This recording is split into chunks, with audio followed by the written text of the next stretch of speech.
At the age of 16, he was studying at Harvard. Years later, he became the most dangerous man to ever confuse the FBI. In the history of American crime, many cases have come and gone. But one case in particular was far more than just a crime. It was a confrontation between a brilliant mind, complete isolation from the world, and a series of bombings that kept America terrified for 17 years. Theodore John Kaczynski was born on May 22, 1942, in Chicago, Illinois. From a very young age, it was obvious that he was different. He entered school earlier than normal, he skipped several grades, and he showed extraordinary talent in mathematics. But this intelligence was not matched with social skills. He was introverted, quiet, almost as if he were always living inside his own world. Kaczynski entered Harvard University at only 16 years old, and this is where a major chapter of his life began. At Harvard, he participated in a very unusual psychological experiment that later became known as experiments on stress and psychological pressure. These experiments focused on placing students under intense psychological stress. Later in life, this period became one of the most controversial parts of his story, although its true impact remains heavily debated.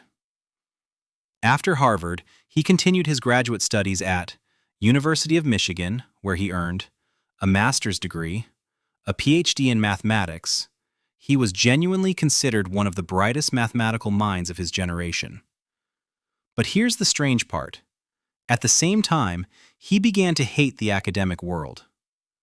He was later hired at University of California, Berkeley, as a mathematics professor. But suddenly, and without any logical explanation to his colleagues, he resigned. He left everything behind: the job, the city, the social life. Theodore moved to a remote area in the state of Montana, near a small town called Lincoln, Montana. There, he built a very simple cabin with almost no modern electricity. He began living a life of complete isolation. But behind that silence, something else was beginning to grow. In 1978, the first bombings began. Mail bombs were sent to universities, airline companies, ordinary individuals, and the result was injuries, and in some cases, deaths. But what made the case even stranger?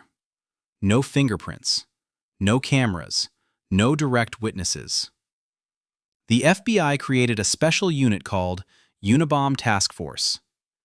It became one of the largest investigation teams in FBI history.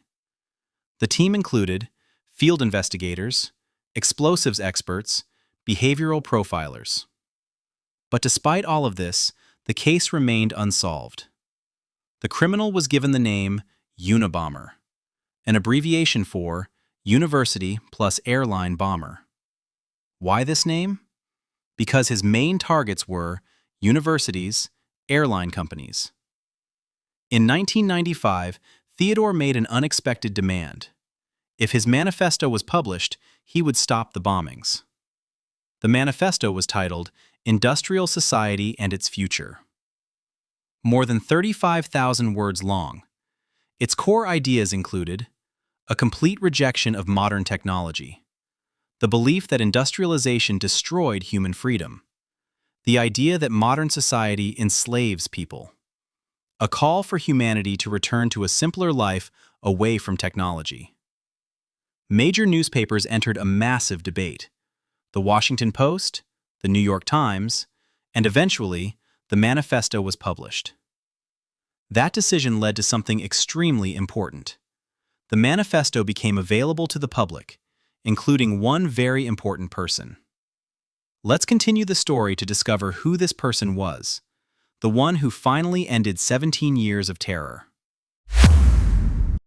In the summer of 1995, Theodore's sister-in-law, Linda Patrick, was spending a vacation in Paris with her husband, David Kaczynski. While following news coverage of the Unabomber case, she noticed something deeply unsettling. The details of the case, especially the writing style and the ideas inside the manifesto, reminded her of Theodore in a very uncomfortable way. At first, David completely rejected the idea. He believed it was nothing more than a coincidence. But the suspicion never disappeared. After returning to the United States, David read the full manifesto, Industrial Society and Its Future. The manifesto called for a revolution against the industrial system and the dismantling of the technological structure of modern society. At that point, the idea slowly shifted from impossible to a disturbing possibility. By October 1995, David's suspicions had grown stronger, although he still could not fully convince himself that his own brother was responsible. Even so, the thought continued haunting him, especially as he struggled between protecting his family relationship and accepting a horrifying possibility.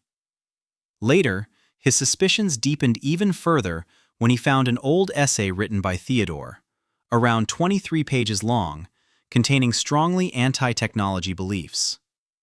When David compared it to the Unabomber manifesto, he noticed major similarities in writing style, sentence structure, even the way the arguments were built. Unable to ignore these similarities, David contacted attorney Anthony Bisegli to seek professional advice about what to do next. At that moment, David faced the hardest decision of his life: either stay silent and protect his brother, or report what he believed to the authorities. In the end, he made the most difficult choice. He allowed his lawyer to hand over Theodore's name, along with the essays and comparisons, to the FBI. That moment became the major turning point in the investigation. Suddenly, Theodore John Kaczynski became the FBI's primary suspect in the Unabomber bombings. On April 3, 1996, forces from FBI, Bureau of Alcohol, Tobacco, Firearms, and Explosives, U.S. Postal Inspection Service, moved in with arrest and search warrants for Theodore John Ted Kaczynski at his cabin near Lincoln, Montana. Inside the cabin, investigators discovered explosive materials, detailed bomb-making plans, manufacturing tools, documents linking him directly to the attacks. He was arrested immediately. In 1998, after years of investigation and trial, he agreed to a plea deal. He confessed to 16 bombing attacks between 1978 and 1995. Theodore was sentenced to 4 life sentences plus an additional 30 years. Theodore Kaczynski never saw himself as a traditional killer. Instead, he believed he was fighting the industrial system in order to save humanity from technology. But in reality, he turned his ideology into a violent campaign that lasted 17 years. Theodore Kaczynski died on June 10, 2023, inside a medical center at a federal prison in North Carolina, USA. This case is not only about a criminal, it is also about misguided genius, complete isolation from society, and a single decision from a brother that ended everything. But what makes this story truly fascinating is this: how can someone described as one of the greatest mathematical minds of his generation and a graduate of prestigious universities like Harvard and the University of Michigan become a man who spread fear across America for years? Was the problem the isolation? Was it his beliefs? Or did his own brilliance lead him down a dark path? And could all of this have been prevented if he had never isolated himself from the world and chosen to live alone in the forest? Or was this ending inevitable no matter what changed? Write your opinion in the comments. In your opinion, what transformed a mathematics genius into the FBI's most wanted man for years? Leave your thoughts in the comments section below. And if you enjoyed this story, don't forget to support us by liking the video and subscribing to the channel, because the upcoming stories are far stranger than you can imagine. Thank you for watching.